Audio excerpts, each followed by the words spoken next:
तर भैया, जिंदगी के साथ भी आणि जिंदगी के बाद भी या एका स्लोगनवर काही अतिशयने माणसं LIC मध्ये इन्व्हेस्टमेंट करतात, पॉलिसी काढतात.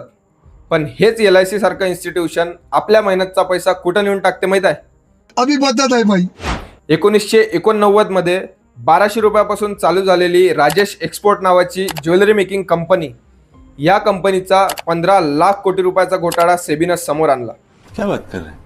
2020 ते 2025 पर्यंत मागच्या 5 वर्षात कंपनीनं करोडो रुपयाचे नंबर मार्केटला दाखवले. पण जेव्हा सेबीनं कंपनीचे balance sheet, revenue, market capital, profit हे सगळं व्हेरीफाय केलं, तेव्हा असं लक्षात आलं की या सगळ्या नंबरपैकी फक्त 1% नंबर खरे आहेत. बाकी 99% नंबर हे बोगस आहे, फ्रॉड आहे.